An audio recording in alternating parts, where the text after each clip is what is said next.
Bonsoir à tous et bienvenue dans votre journal. Ce soir, nous serons en compagnie de Pierre Bellucci, rédacteur en chef du JTM. Bonsoir Pierre.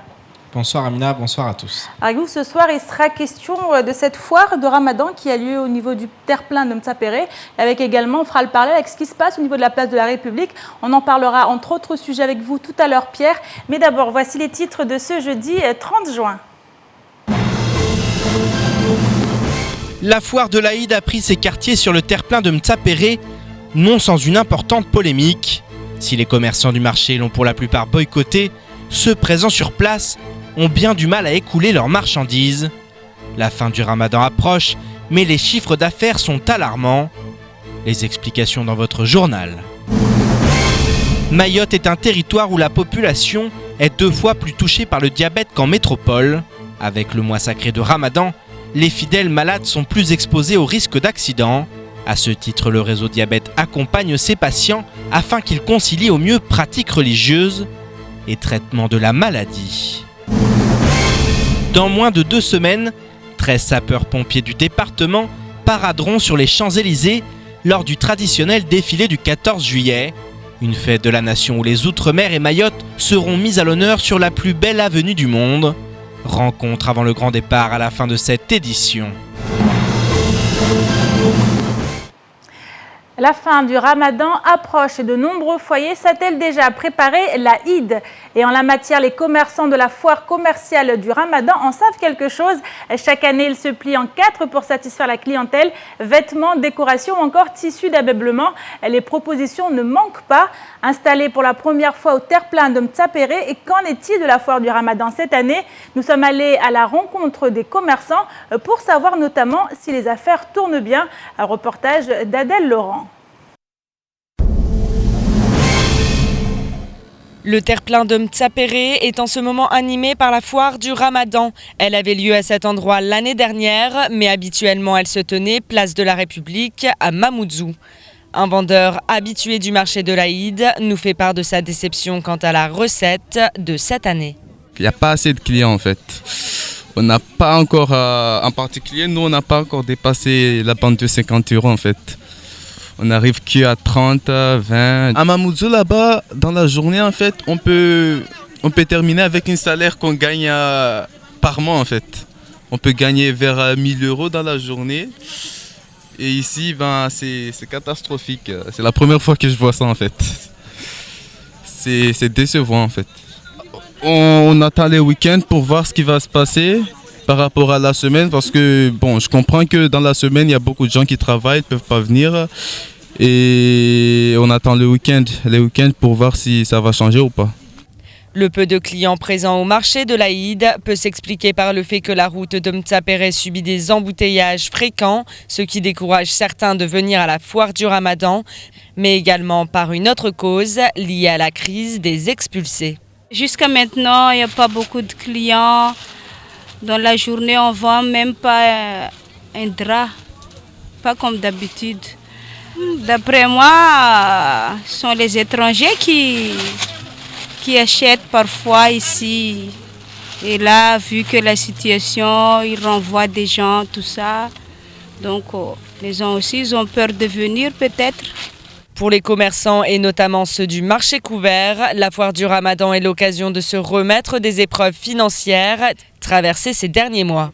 Ils espèrent qu'ils auront une augmentation d'argent, qu'ils pourront avoir de l'argent pour subvenir à leur famille. Voilà, c'est ça. Et c'est aussi l'occasion de compenser en fait ce qu'on avait déjà perdu.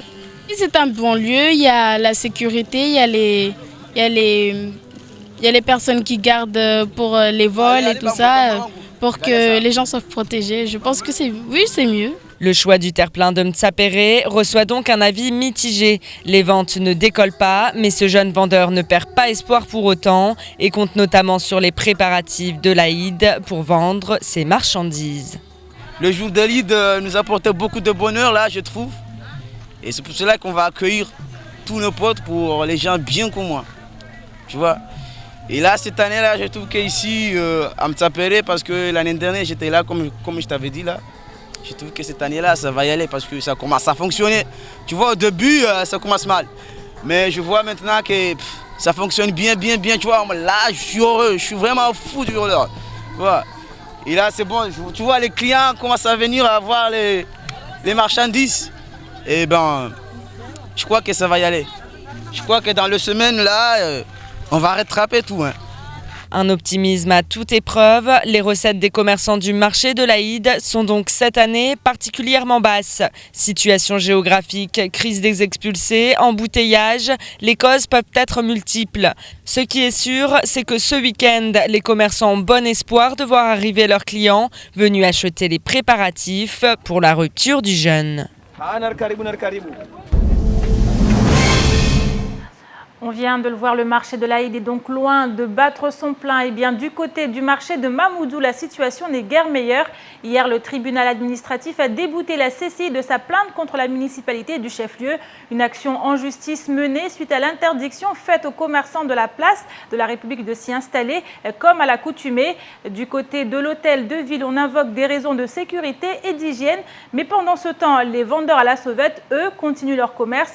Les forces de l'ordre ont bien tenté de les faire partir en menant une nouvelle fois une opération de contrôle ce matin. Mais quelques minutes plus tard, les marchandises étaient de nouveau exposées, ce qui a bien sûr provoqué la colère des commerçants. On écoute à ce sujet leur porte-parole, Jean Barège, au micro d'Abbas Alidi.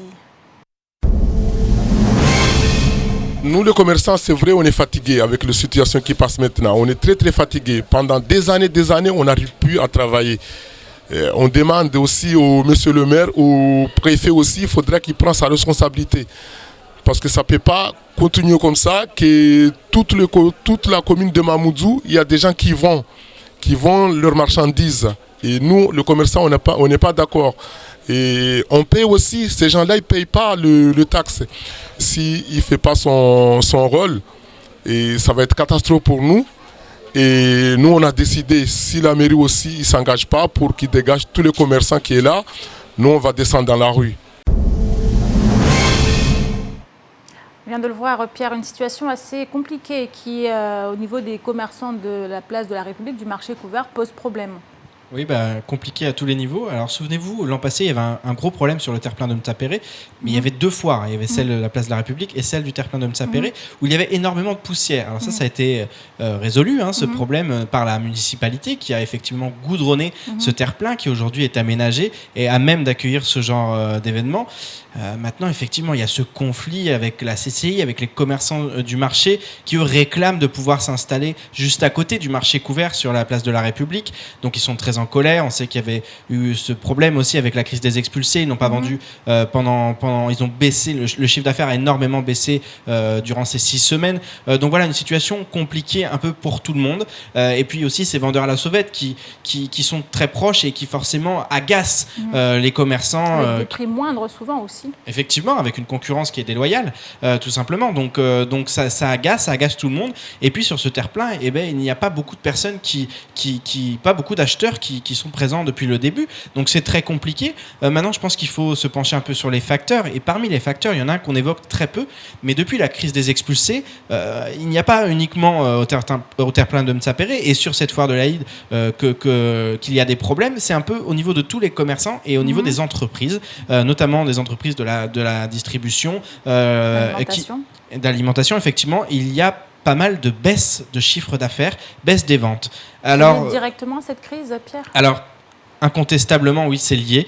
Et il y a beaucoup de personnes, avec la crise des expulsés, beaucoup de personnes en situation irrégulière. On sait que l'immigration à Mayotte aussi génère beaucoup d'économies, parce que forcément, ces personnes, qu'elles soient en situation régulière ou non, il faut qu'elles se nourrissent. Il faut qu'effectivement, elles se logent. Il y a de l'électricité, il y a toutes ces choses qui font partie de l'économie, finalement, de ce département.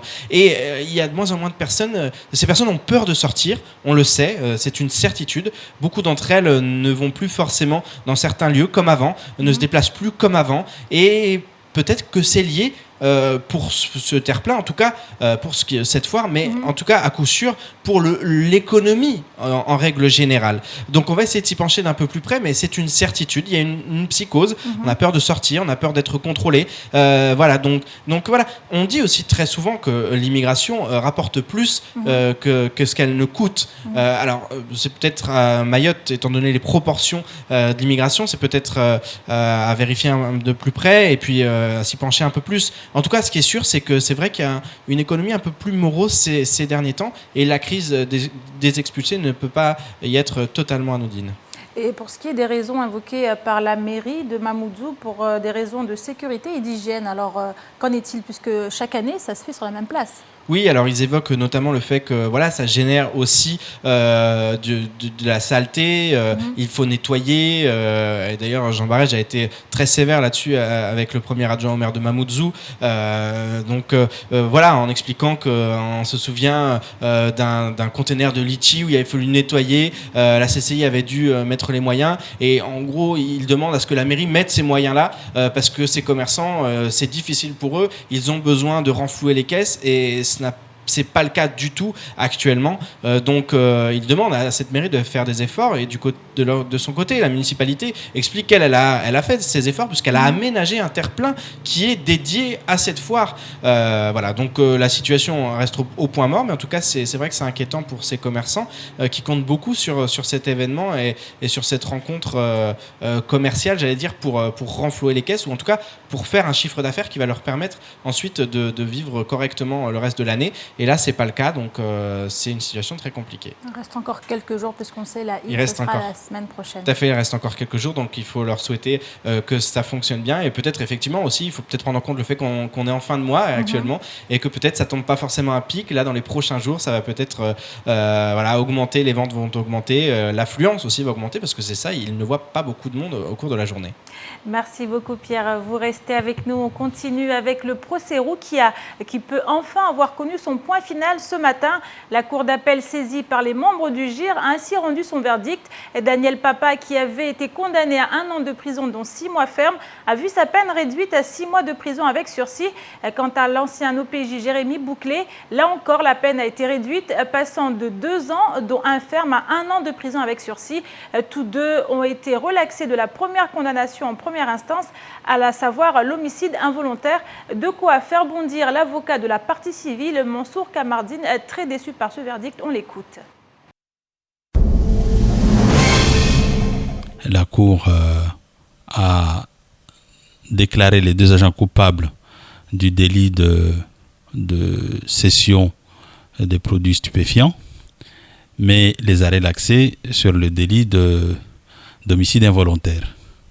Je dois vous avouer que cette décision est des plus surprenantes et qui me conduit donc à un profond sentiment de déception et d'incompréhension, car quand on analyse les faits, quand on voit l'argumentation du ministère public, aussi bien que de la République en première instance que de l'avocat général en cour d'appel, il n'y avait pas de doute quant à la culpabilité de ces agents. Mais on arrive à la conclusion de ce que j'ai toujours dit voici près de 4 ans, que de toute façon tout était mis en œuvre pour disculper les agents parce qu'il fallait impérativement protéger l'image d'une institution.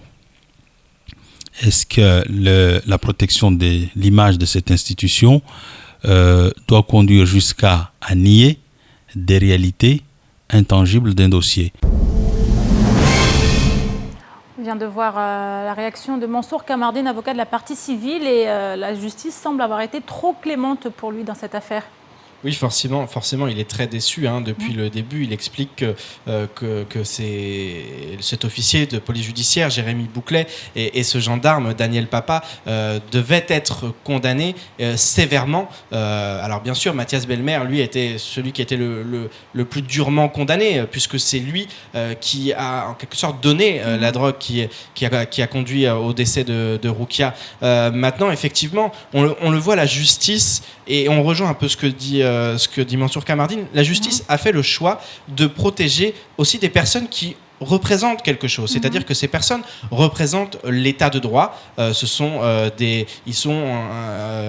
policiers, gendarmes. Voilà, donc ce sont des personnes que quelque part la justice a souhaité protéger. Protéger parce qu'ils représentent quelque chose. Alors, oui, ça pose forcément un débat, parce que de l'autre côté, on a l'indicateur. Alors, un indicateur, c'est quelqu'un qui forcément déjà avait eu affaire avec la justice, mais qui avait quelque part été entré dans un cercle où on lui donnait des ordres, et c'est un échange de bons procédés. C'est aussi ça. Et beaucoup disent, mais il est victime, on lui a donné l'ordre, il a remis effectivement la drogue, il a vendu la drogue qui a causé la mort de Roukia. Mais beaucoup se disent, mais finalement, il n'a fait qu'obéir aux ordres.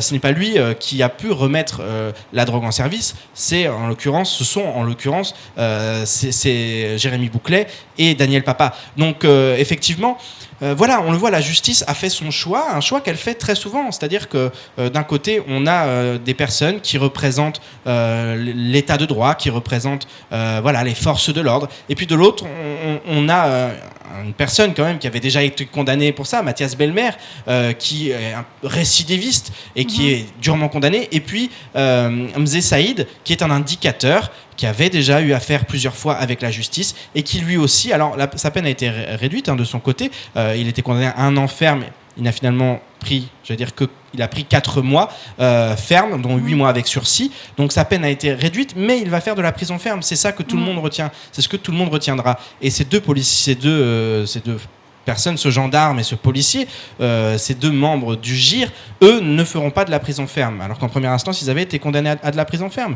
Beaucoup se doutaient de ce verdict et se disaient, parce que le procureur allait dans ce sens-là aussi, il voulait une peine moins lourde pour les 2 membres du GIR, et il condamnait plus sévèrement l'indicateur Mzé Saïd.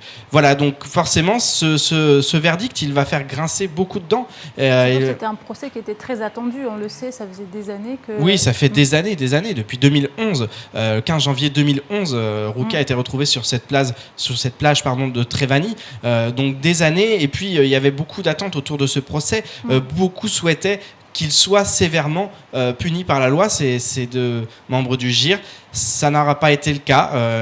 Et puis, vraiment, là, la Cour d'appel... Ça confirme les premières impressions après le premier procès, bien évidemment. Oui, alors ça confirme. Lors du premier procès, ils avaient quand même été condamnés pour homicide involontaire. Mais effectivement, beaucoup se disaient qu'en appel, il y avait de grandes chances pour que la Cour d'appel soit beaucoup plus clémente. Et finalement, ils n'auront même pas inscrit dans leur casier judiciaire cette implication dans la mort de Roukia. Donc effectivement, ça va faire grincer des dents, mais c'est sûrement le point final finalement à cette affaire. Voilà, on en est là aujourd'hui. La Cour d'appel a rendu son verdict, mais c'est un verdict qui ne plaira pas à tout le monde. Merci beaucoup Pierre pour toutes ces précisions. On continue maintenant durant ce mois de Ramadan. La vigilance reste de mise chez les fidèles diabétiques qui doivent faire l'objet d'une attention toute particulière. C'est justement pour cette raison que le réseau Diabète continue son travail de terrain afin de prévenir d'éventuelles complications. En effet, depuis les premiers jours de jeûne, le CHM enregistre une importante augmentation des problèmes liés à ce changement soudain dans les habitudes alimentaires. Redia Bilang tente donc d'amener les patients à concilier pratique religieuse et prévention des accidents. Les précisions dans ce sujet signé Pierre Bellucci et Jérôme Comon. À Mayotte, une personne est amputée chaque semaine à cause du diabète. Avec 10% de la population souffrant de cette maladie, l'îlot Lagon n'est pas épargné par les accidents. Et en ce mois de Ramadan, les professionnels du réseau Diabète doivent redoubler de vigilance avec leurs patients. Comme d'habitude, il y a beaucoup d'hospitalisations liées au Ramadan. On se retrouve avec des lits d'hôpitaux qui sont pris justement par des personnes diabétiques. Et en fait, on se rend compte qu'en amont, ces personnes-là n'échangent pas avec le médecin traitant. C'est-à-dire que c'est des risques qui auraient pu être évitables, mais par méconnaissance, c'est possible que le patient n'ait pas justement adapté ses traitements. Après, on insiste sur le fait aussi qu'il faut bien surveiller sa glycémie au long de la journée. Sur les personnes qui vont ou sous sulfamide hypoglycémie. Donc surveiller sa glycémie, pourquoi ? Pour pouvoir arrêter le jeûne si jamais la glycémie est trop basse, en dessous des chiffres, ou au-dessus des chiffres, et dans ce cas-là, on se retrouve en hyperglycémie. Hypoglycémie, hyperglycémie, il est bien souvent difficile pour les personnes diabétiques de pratiquer leur religion. Les professionnels de santé ainsi que les traducteurs doivent donc bien choisir leurs mots. C'est difficile déjà de traduire littéralement le français en mahorais. Donc il faut trouver des équivalences, il faut trouver des façons d'expliquer pour que le message passe au mieux. Il y a des patients, dès qu'ils arrivent, ils sont dans le sujet, ils veulent des informations, ils ont hâte de comprendre. Voilà. Et il y a d'autres personnes où il faut vraiment aller les chercher, essayer de les expliquer pour qu'ils comprennent bien. Parce que quand même, c'est une maladie qui n'est pas acceptée par tout le monde. Il y a des gens qui vivent mal ce maladie. Et face à ces gens-là, il faut trouver les mots justes, il faut trouver une manière de les aborder pour qu'ils se sentent à l'aise. Durant ce mois sacré, la prévention doit inévitablement passer par le dialogue et l'échange quasi quotidien avec les patients. On a un groupe d'éducation thérapeutique, on a une séance collective de 6 à 12 personnes qui s'appelle Diabète et Ramadan. Et le but de cette séance, c'est vraiment de favoriser les discussions entre les différents patients et c'est justement de les confronter aux difficultés de chacun. Sachant que le but, c'est qu'ils s'approprient les clés justement de leur guérison et qu'ils soient le plus autonomes avec leur maladie. Donc cet atelier-là dure en général 1 heure, 1 heure et demie et on discute avec les patients pourquoi vous faites le ramadan, pourquoi vous ne le faites pas, est-ce que vous en avez parlé ou pas à votre médecin, est-ce que vous pensez qu'il faut adapter justement les médicaments. Et justement, tous ces échanges-là montrent que c'est vraiment nécessaire d'intervenir pendant cette période-là. En effet, les interventions des professionnels sont indispensables et permettent d'éviter de nombreux accidents, que ce soit durant ce mois de Ramadan ou tout au long de l'année. Je vous propose maintenant de faire un petit tour d'horizon du reste de l'actualité de ce jeudi 30 juin. C'est tout de suite dans l'actualité en bref. Les relations entre la France et les Comores sont encore loin d'être au beau fixe. Lundi, une résolution a ainsi été adoptée par l'Assemblée nationale de l'Union des Comores. Elle fait suite à la crise des expulsés et en voici la teneur. Les députés de l'Assemblée nationale des Comores dénoncent avec fermeté tout déplacement forcé des populations de l'île comorienne de Mayotte vers les autres îles de l'Union des Comores internationalement reconnues. Les parlementaires demandent au gouvernement comorien de prendre toutes les dispositions idoines pour la sécurisation effective des frontières, notamment la présentation d'une pièce d'identité biométrique à l'entrée et à la sortie de chaque île. Il exhorte en retour le gouvernement comorien à demander au gouvernement français la suppression sans condition du visa baladure instauré en 1994, qui a occasionné des dizaines de milliers de morts dans le bras de mer en jouant Mayotte, devenu un des plus grands cimetières marins au monde. En clair, les reconduites à la frontière pourraient se compliquer à l'avenir si la diplomatie française n'intervient pas rapidement. Pour Manuel Valls, la lutte contre le djihadisme est sans doute le grand défi de notre génération. À ce titre, un nouveau plan gouvernemental visant à mieux lutter contre le terrorisme et la radicalisation va voir le jour. Il contient pas moins de 80 mesures visant à doubler en 2 ans les capacités de prise en charge des jeunes actifs dans les réseaux djihadistes ou susceptibles de rejoindre leur rang. Mayotte n'a d'ailleurs pas été oublié puisqu'un centre de déradicalisation devrait ainsi voir le jour d'ici fin 2017. Resocialisation dans le modèle républicain, sport, travail psychologique, individuel et en groupe, ces centres constitueront une alternative à l'incarcération. Au moins la moitié des futurs établissements accueilleront ainsi à la demande de l'autorité judiciaire des personnes qui ne peuvent être placées en détention, mais sous contrôle judiciaire. Touafilou Maoulida était jusqu'à présent le seul joueur de football professionnel mahorais à avoir joué en Ligue 1. Alors qu'il vient de quitter le Nîmes Olympique pour de nouvelles aventures, l'homme passé par Montpellier, Rennes, Monaco, Auxerre ou encore Marseille n'est désormais plus le seul Mahorais à évoluer en tant que professionnel. En effet, le jeune Faïs Selemani, âgé de 22 ans, vient d'être recruté par le FC Lorient.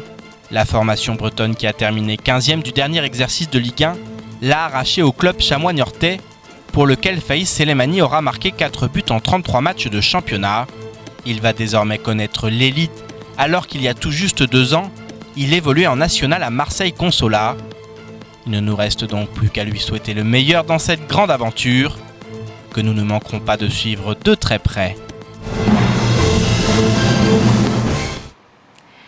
Et enfin, dans moins de 2 semaines, la prise de la Bastille sera célébrée sur l'ensemble du territoire français. Le traditionnel défilé du 14 juillet accompagnera la fête de la Nation et cette année, les Outre-mer, dont Mayotte, seront à l'honneur. Ainsi, un détachement des sapeurs-pompiers du département participera au bataillon des sapeurs-pompiers de France qui défilera sur les Champs-Élysées. Ce matin, l'heure du départ avait sonné pour les 13 Mahorais qui représenteront l'île Hippocampe à Paris. Un reportage signé Abbas Ali et Pierre Bellucci. Le 14 juillet prochain, les Champs-Élysées accueilleront le traditionnel défilé célébrant la fête de la Nation. Et pour la toute première fois, les sapeurs-pompiers d'Outre-mer seront sur le devant de la scène.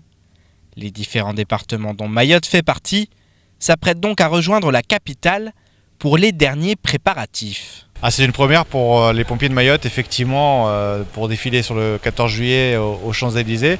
C'est même une première pour les pompiers de l'Outre-mer, puisqu'ils vont rejoindre le 9e bataillon des sapeurs-pompiers d'Outre-mer, composé des 5 départements, pour avoir cet honneur de descendre les Champs-Élysées. Pour les 13 sapeurs-pompiers mahorais sélectionnés, le grand moment approche. Mais la décontraction reste toujours de mise. Je suis bien, ça va. Le plus difficile a été fait, donc là, vu aujourd'hui c'est le départ, ça va, il n'y a aucun souci. Bon, ça va, on se sent prêt et opérationnel. Non, je ne suis pas trop stressé, puisque en fait, j'ai l'habitude de défiler déjà. J'ai déjà défilé pendant 3 ans quand j'étais au BCMA, du coup, et en venant au sapeur-pompier ici, dans cette famille-là, j'ai déjà défilé 2 fois. Donc cette année c'est la 3e fois, du coup voilà, je ne suis pas stressé. Pour moi c'est pas la première fois que je défile, du coup je mets ça bien. Le grand départ a sonné et chacun est unanime quant au sentiment général qui accompagnera cette mission. C'est une fierté, c'est un honneur pour Mayotte puisque voilà, je pense que cette année c'est la première fois qu'il y a des sapeurs-pompiers mahorais qui vont défiler aux Champs-Élysées, qui vont présenter Mayotte en fait. Donc voilà, c'est vraiment un honneur pour nous, pour les sapeurs-pompiers de Mayotte. Oui, c'est une fierté pour nous de représenter Mayotte en métropole. Honneur bien sûr pour Mayotte, ne pas oublier justement qu'en même temps, sur le front de mer à Mamoudzou, aura lieu aussi le défilé avec une 60aine de sapeurs-pompiers qui seront dans ce détachement. En effet, le défilé local se tiendra dès 8h sur le front de mer du chef-lieu, tandis qu'à 8000 km de là, ces 13 sapeurs-pompiers accompagnés de volontaires du BSMA arpenteront la plus belle avenue du monde. Et c'est la fin de cette édition. Merci à vous de l'avoir suivi. Une édition rediffusée sur OM5, à retrouver également en replay sur notre site l'infocoesie.fr, sur YouTube et sur notre page Facebook. Dans quelques instants, retrouvez l'invité du temps de parole, Issa Abdou, 4e vice-président au conseil départemental chargé des affaires sociales. Il était ce matin au micro de Samuel Bocher, que vous retrouverez demain dans la matinale en compagnie à 7h du député Bonali Saïd. À 7h30, Yohan Delhomme de la CIMAD sera en plateau. Avec lui, il sera question du référé liberté suspensive dont la mise en application est prévue au 1er novembre prochain. Enfin, à 8h, Guillaume Proust sera également sur le plateau. Avec lui, il sera question de foot avec l'Euro 2016. Excellente soirée à vous sur KTV et à demain.